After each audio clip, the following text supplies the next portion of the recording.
ॐ वक्रतुण्डमहाकाय सूर्यकोटिसमप्रभ निर्विघ्नं कुरु मे देव सर्वकार्येषु सर्वदा। सरस्वति नमस्तुभ्यं वरदे कामरूपिणि विद्यारम्भं करिष्यामि सिद्धिर्भवतु मे सदा। गुरुर्ब्रह्मा गुरुर्विष्णुः गुरुर्देवो महेश्वरः गुरुः साक्षात् परं ब्रह्म तस्मै श्री गुरवे नमः। ॐ सहना भवतु सहनौ भुनक्तु सह वीर्यं करवावहै तेजस्विनावधीतमस्तु मा विद्विषावहै। ॐ शान्तिः शान्तिः शान्तिः।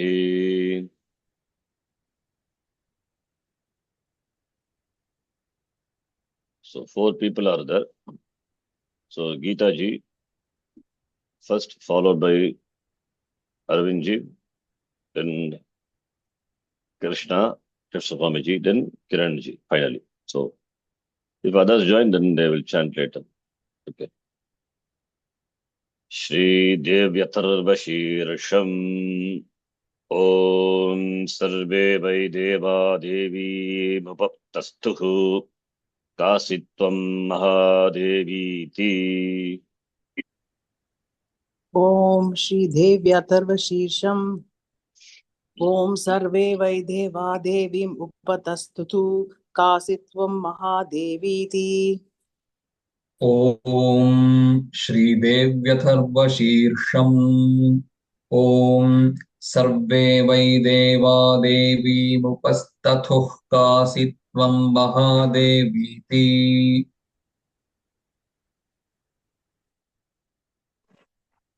Krishna Swami ji,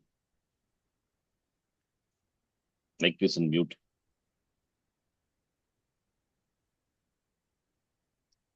Hello. Ranji, he's not in mute, but I think he has bad network.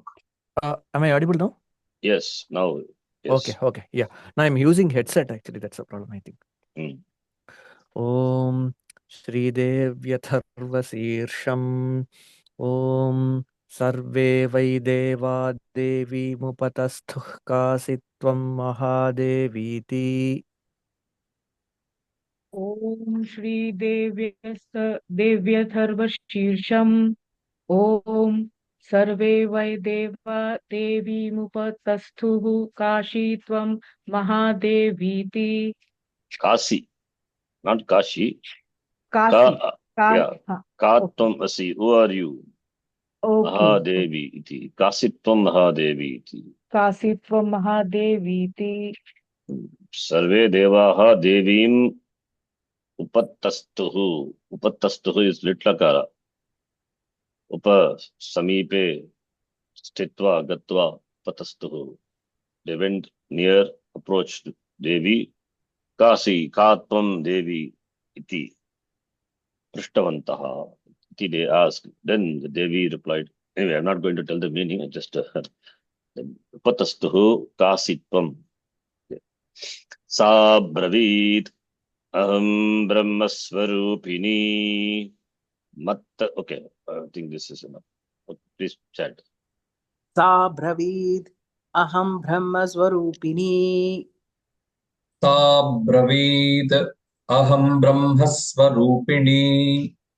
सा ब्रवीत अहं ब्रह्मस्वरूपिणी। सा ब्रवीत अहं ब्रह्मस्वरूपिणी। Sa Abravit Sandhi. Avagraha is not required also, but we have to split. Sa Abravit, she told. Mattaf Prakriti Purushatmakam Jagat Shunyam Cha Shunyam Cha. मत्तः प्रकृति पुरुषात्मकं जगत् शून्यं च शून्यं च मत्तः प्रकृतिपुरुषात्मकं जगत् शून्यं चाशून्यं च मत्तः प्रकृतिपुरुषात्मकं जगत् शून्यं चाशून्यं च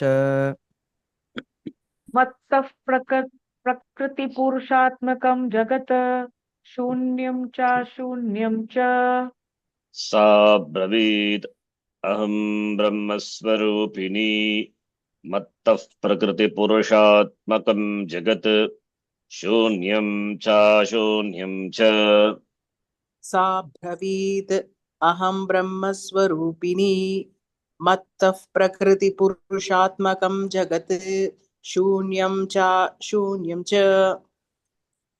सा ब्रवीत् अहं ब्रह्मस्वरूपिणी मत्तः प्रकृतिपुरुषात्मकं जगत् शून्यं चाशून्यं च सा ब्रवीत् अहं ब्रह्मस्वरूपिणी मत्तः प्रकृतिपुरुषात्मकं जगत् शून्यं चाशून्यं च आब्रवीत् अहं ब्रह्मस्वरूपिणी मत्तः प्रकृतिपुरुषात्मकं जगत् शून्यं चाशून्यं च अहमानन्दानानन्दौ अहमानन्दानन्दौ अहमानन्दानानन्दौ अहमानन्दानानन्दौ अहमानन्दानानन्दौ अहं विज्ञानाविज्ञाने अहं विज्ञानाविज्ञाने अहं विज्ञानाविज्ञाने अहं विज्ञानाविज्ञाने अहं विज्ञानाविज्ञाने अहं ब्रह्मा ब्रह्मणि वेदितव्ये अहं ब्रह्मा ब्रह्मणि देवि वेदितव्ये अहं ब्रह्मा ब्रह्मणि वेदितव्ये अहं ब्रह्मा ब्रह्मणि वेदितव्ये अहं ब्रह्मा ब्रह्मणि वेदितव्ये अहं पञ्चभूतान्यपञ्चभूतानि अहं पञ्चभूतान्यपञ्चभूतानि अहं पञ्चभूतान्यपञ्चभूतानि अहं पञ्चभूतान्यपञ्चभूतानि अहं पञ्चभूतान्यपञ्चभूतानि अहमखिलं जगत् अहमखिलं जगत् अहमखिलं जगत् अहमखिलं जगत् अहमखिलं जगत् अहमानन्दानानन्दौ अहं विज्ञानाविज्ञाने अहं ब्रह्मा ब्रह्मणि वेदितव्ये अहं पञ्चभूतान्यपञ्चभूतानि अहमखिलं जगत् अहमानन्दानन्दा आनन्दा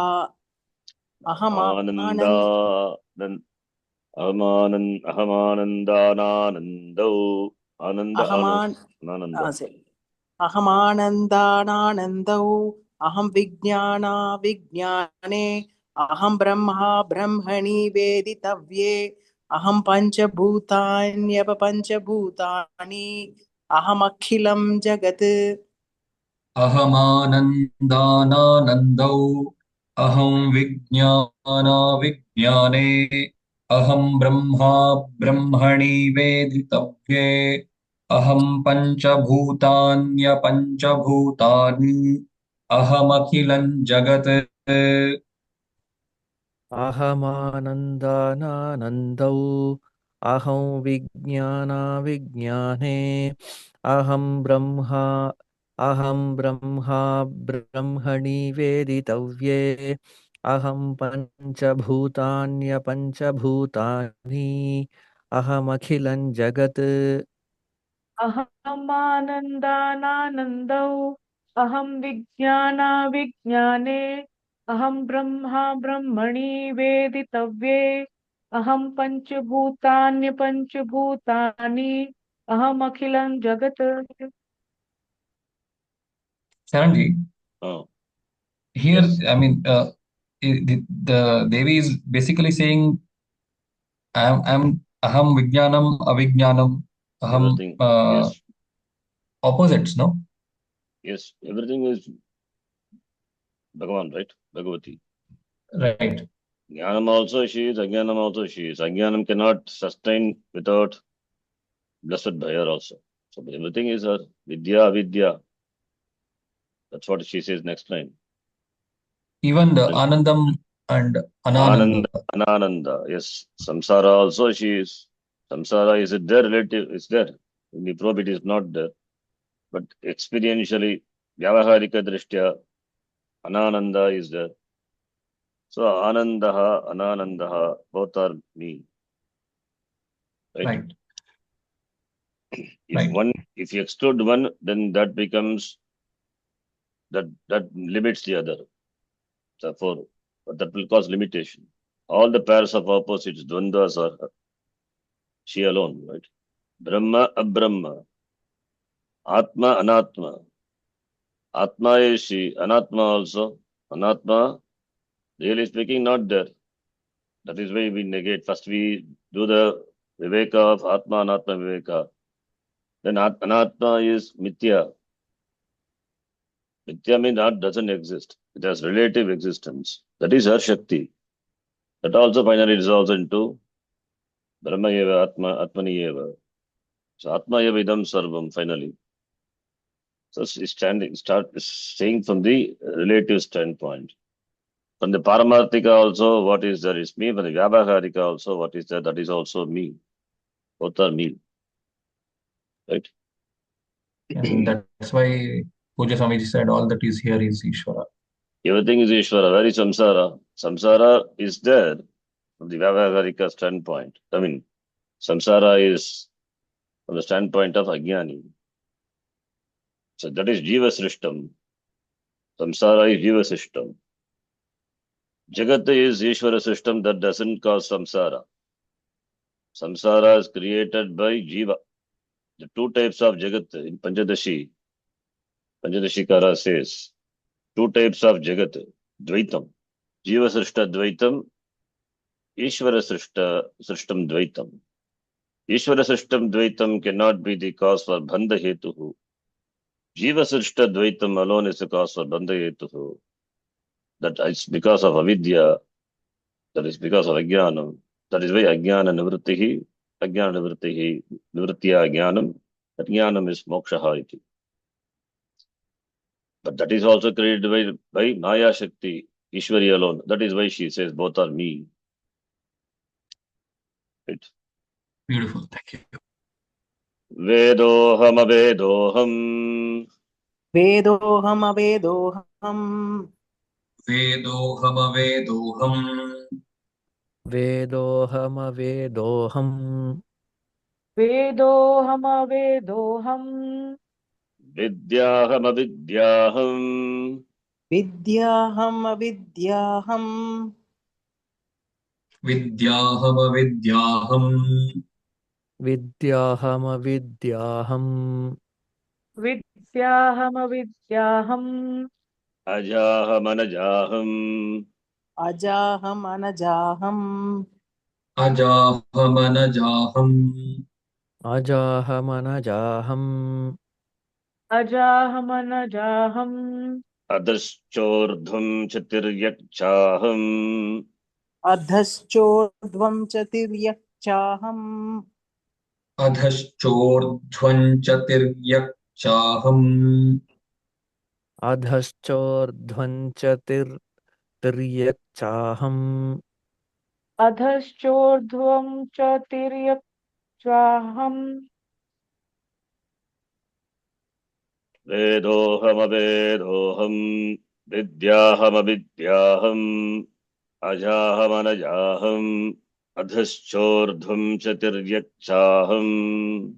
वेदोऽहं च वेदोऽहम् विद्याहमविद्याहम् अजाहम् अनजाहम् अधश्चोर्ध्वं च तिर्यक्चाहम् Vedoham वेदो Avedoham. Vedoham. वेदोहम् Yeah. अवेदो No, I heard some cha in between. ओ सारी वेदोऽहमवेदोऽहम् विद्याहमविद्याहम् अजाहमनजाहम् अधश्चोर्ध्वम् च तत् अधश्चोर्ध्वम् च तिर्यक्चाहम् वेदोऽहमवेदोऽहम् विद्याहमविद्याहम् अजाहमनजाहम् अधश्चोर्ध्वम् च तिर्यक्चाहम् वेदोऽहमवेदोऽहम् विद्याहमविद्याहम् अजाहमनजाहम् अधश्चोर्ध्वं च तिर्यक्ष्याहम्. The next line is from the Devi Suktam. There we have swaras. Aham Rudrebhir Vasubhischaram Yama Aditya Ruta Vishvadevaihi, right?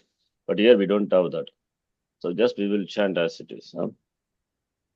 Aham Rudrebhir Vasubhischarami.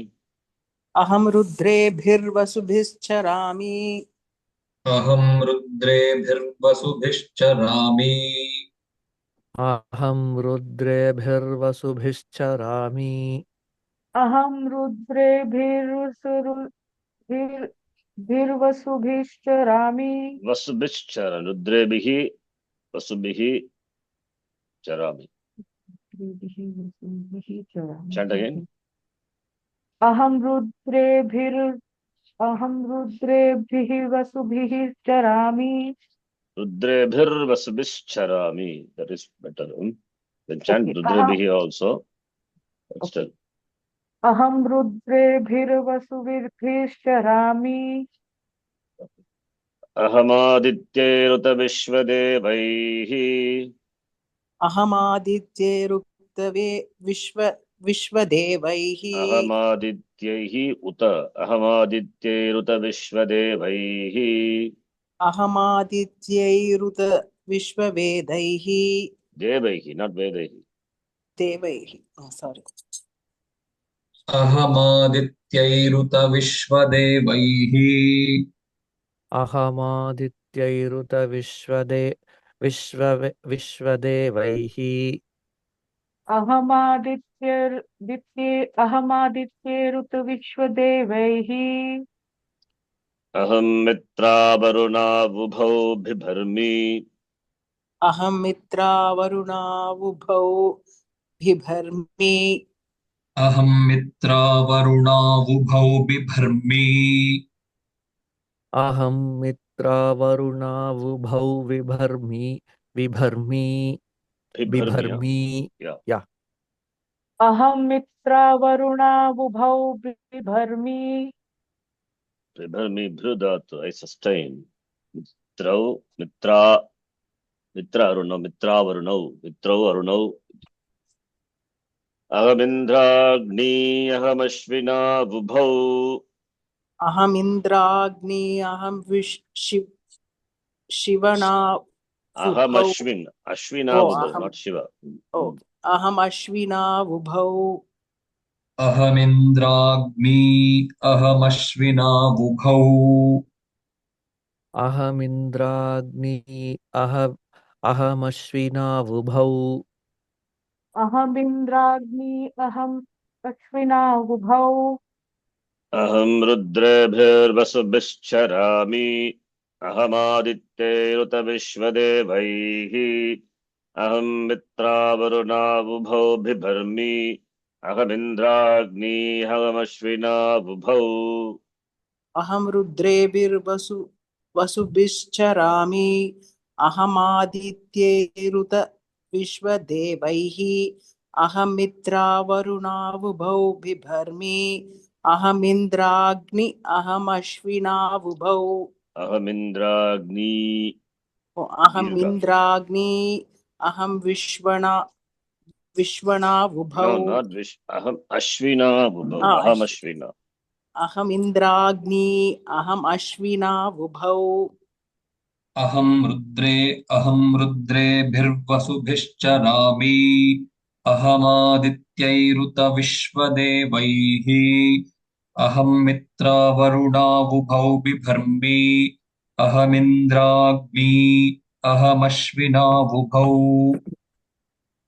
अहं रुद्रेभिर्वसुभिश्चरामि अहमादित्यैरुतविश्वदेवैः अहं मित्रावरुणावुभौ बिभर्मि अहमिन्द्राग्नी अहमश्विनावुभौ अहं रुद्रेभिर्वसुभिश्चरामि अहमादित्यैरुत विश्वदेवैः अहं मित्रावरुणावुभौ बिभर्मि अहमिन्द्राग्नी अहमश्विनावुभौ Adashchordvam. The last class we saw the sandhi. Adaha plus cha. Adaha visarga will become sakara, followed by cha, which is a kar letter. Then sakara is replaced by shakara. Shutta sandhi we saw, right? Adashchordvam.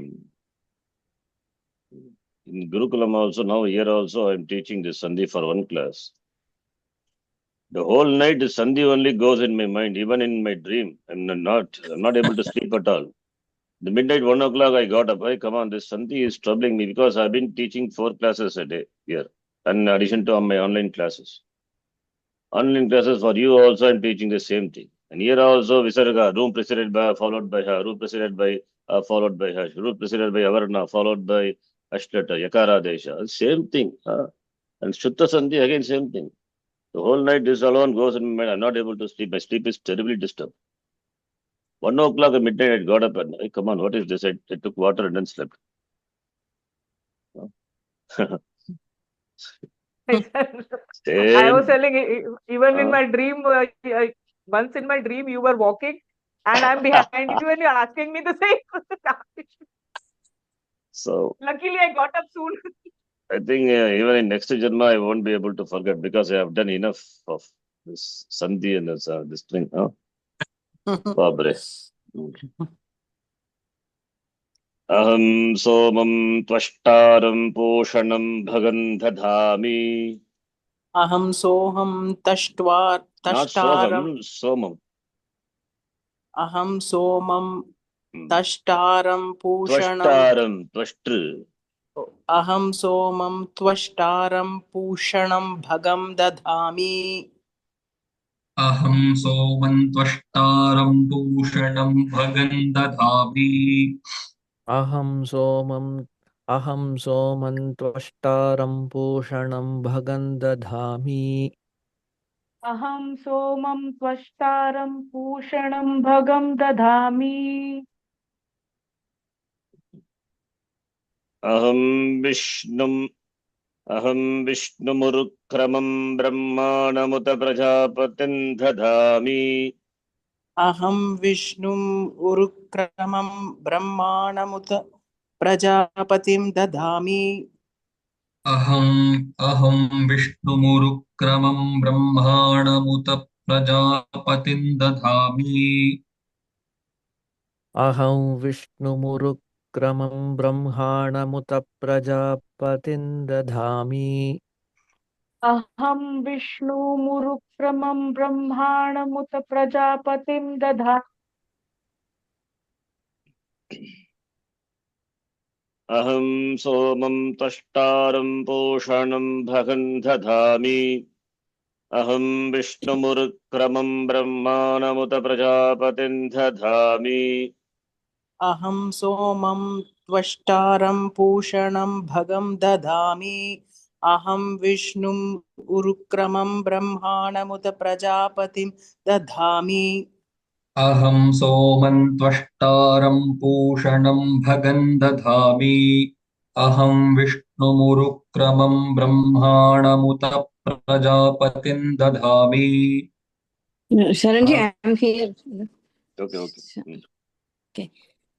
अहं सोमं त्वष्टारं पूषणं भगं दधामि अहं विष्णुमुरुक्रमं ब्रह्माणमुत प्रजापतिं दधामि अहं सोमं त्वष्टारं पूषणं भगं दधामि अहं विष्णुमुरुक्रमं ब्रह्माणमुत प्रजापतिं दधामि. Yes, you can do Shantaji, it. after me. Yes, Oh, okay. Now, yes. okay. Aham somam tvashtaram pushanam bhagam dadami. Aham vishnumurukramam brahmanam muta prajapatim dadami. Thank you.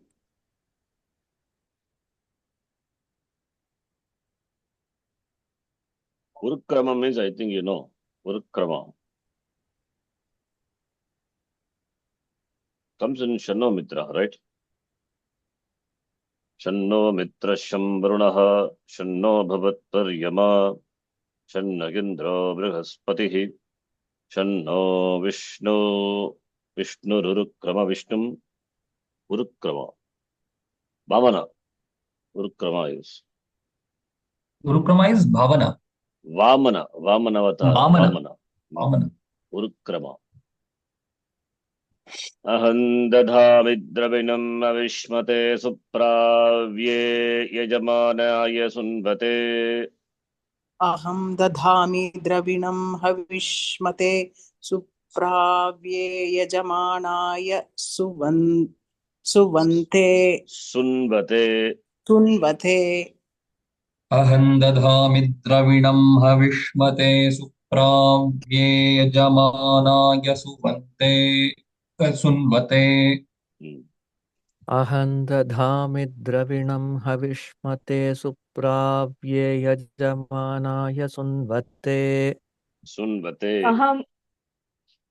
अहं दधामि द्रविणं हविष्मते सुप्राव्ये यजमानाय सुन्वते. ददामि न दद्धामि ददामि दधामि. Yes, Shantaji. Aham dadhami dravinam havishmaye havishmate supravye yajamanaya sunvate.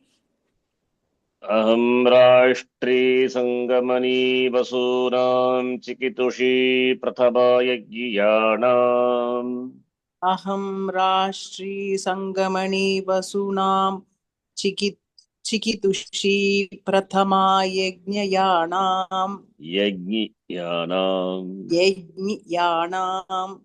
अहं राष्ट्री संगमनी वसूनां चिकितुषी प्रथमा यज्ञियानाम् अहं राष्ट्री संगमनि वसूनां चिकितुषी प्रथमा यज्ञियानाम् अहं राष्ट्री संगमनी वसूनां चिकितुषी प्रथमा यज्ञियानाम्.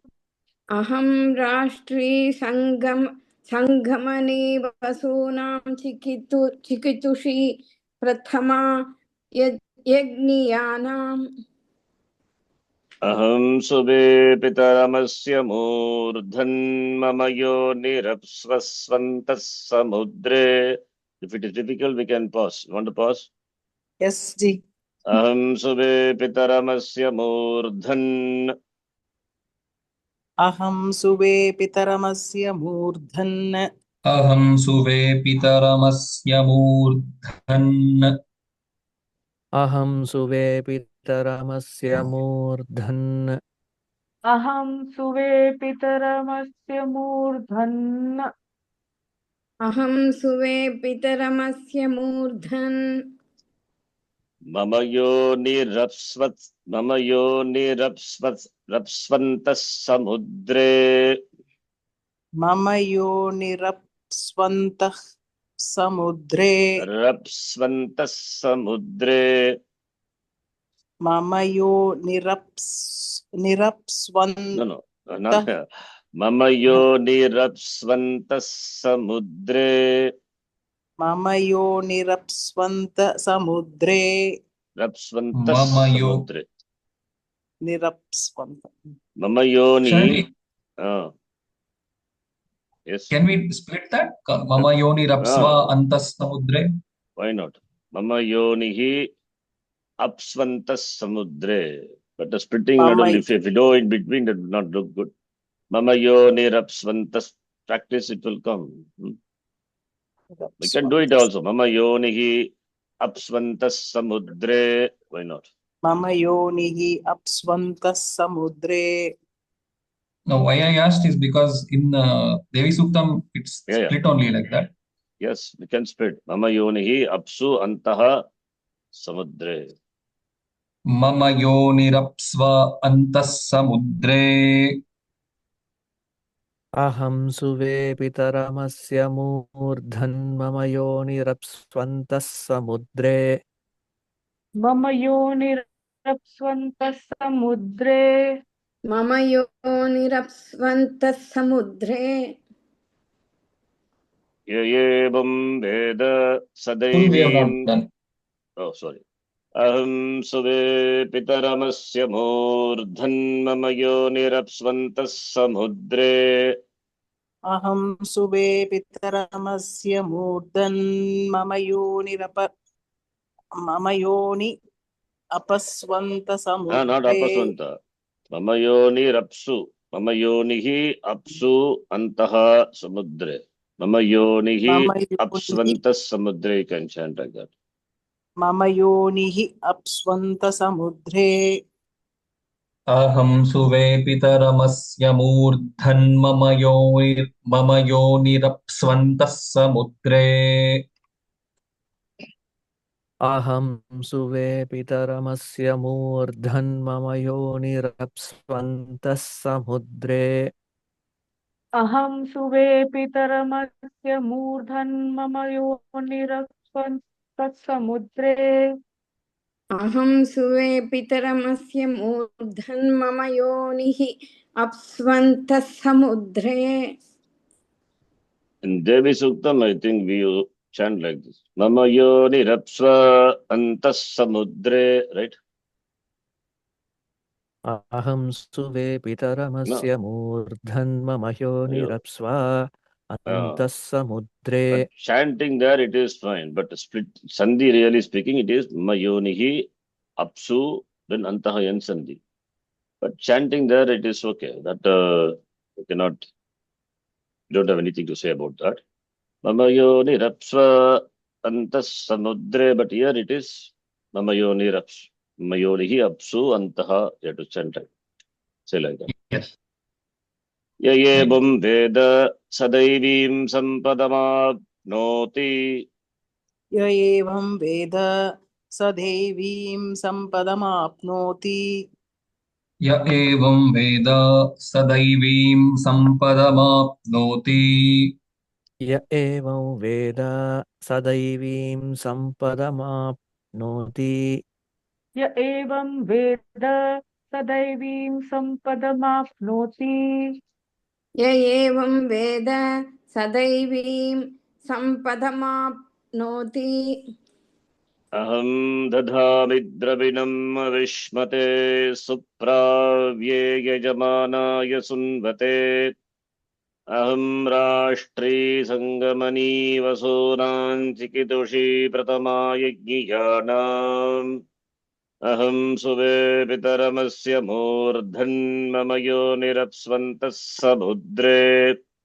Yayevam veda sadaivim sampadamapnoti. Aham dadhami dravinam.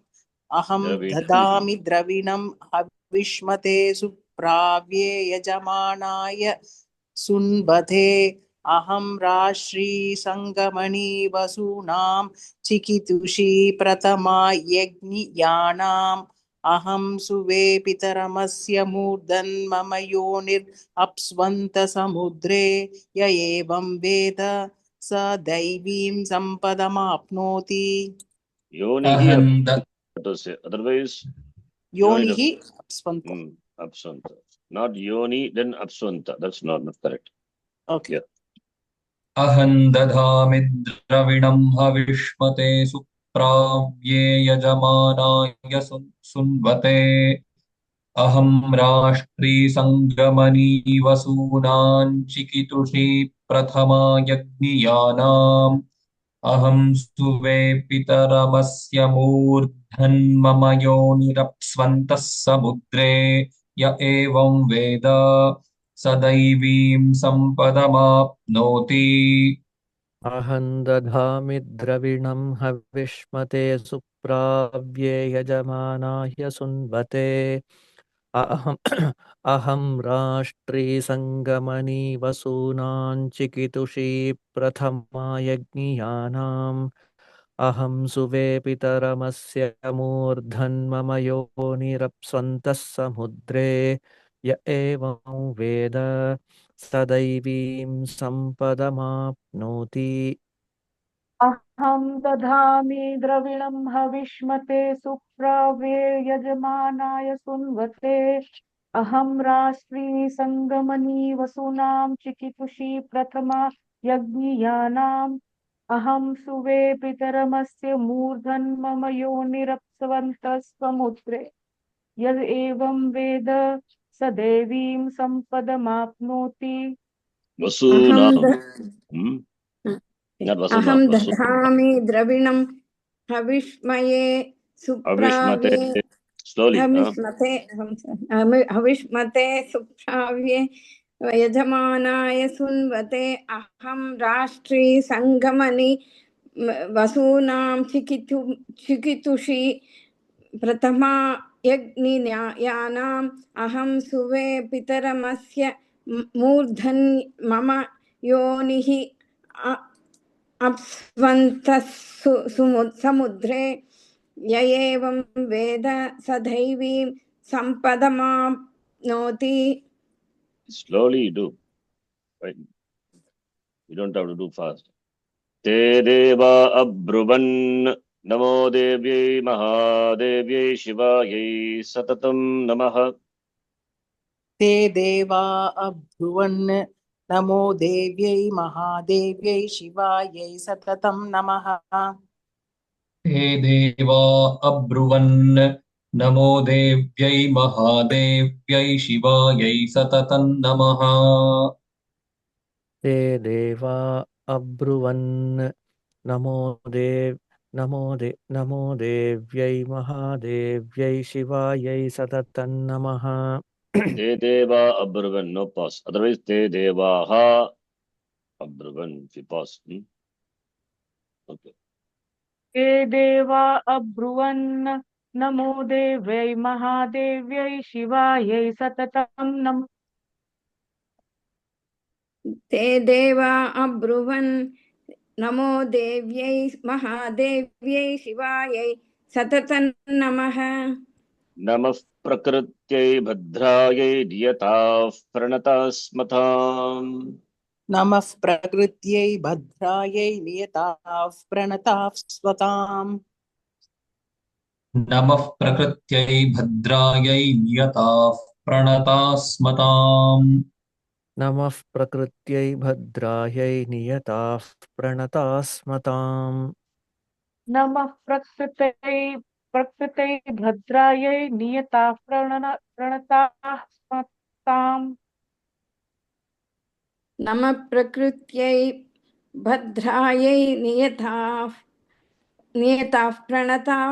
प्रणतास्मताम्. प्रणतास्मताम्. ते देवा अब्रुवन् नमो देव्यै महादेव्यै शिवायै सततं नमः. नमः प्रकृत्यै भद्रायै नियताः प्रणतास्मताम्.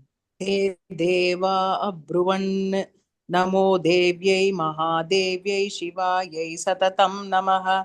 नमः प्रकृत्यै भद्रायै नियताः प्रणतास्मताम्. ते देवा अब्रुवन् नमो देव्यै महादेव्यै शिवायै सततं नमः. नमः प्रकृत्यै भद्रायै नियताः प्रणतास्मताम्. ते देवा अब्रुवन् नमो देव्यै महादेव्यै शिवायै सततं नमः नमः प्रकृत्यै भद्रायै नियताः प्रणताः स्मताम् ते देवा अब्रुवन् नमो देव्यै महादेव्यै शिवायै सततं नमः नमः प्रकृत्यै भद्रायै नियताः प्रणताः स्मताम् ते देवा अब्रुवन् नमो देव्यै महादेव्यै शिवायै सततं नमः नमः प्रकृत्यै भद्रायै नियताः प्रणताः स्मताम् This mantra is there in Devi Mahatmyam itself. And if you see this combination of Devi Suktam, Durga Suktam also, Tam Agnivarnam, Tapasa, Jvalantim, and Devi Mahatmyam, all put into one. That's why it doesn't have Swara. Maybe someone, maybe in the tradition would have mixed up all these things and given in the form of Devi Atharvashisha. Possible, we don't know. This is not chanted generally with the Swaras. That's got all the things. Okay, we'll stop here. I have to get ready for the class. We'll continue the next class. Om Yadaksharapadabrashtam Matrahinantu Yadbhavet Tatsarvam Kshamyatham Deva Prasida Parameshwari Om Purnamadav Purnamidham Purnat Purnamudachyate Purnasya Purnamadhaya Purnamevavashishyate Om Shanti Shanti Shanti Harihi Om Shri Gurubhyo Namaha Harihi Om Dhanyavadah. धन्यवाद शरण्य धन्यवाद आचार्य धन्यवादः sir ధన్యవాదాలు Sharan ji. Dhanyavadah.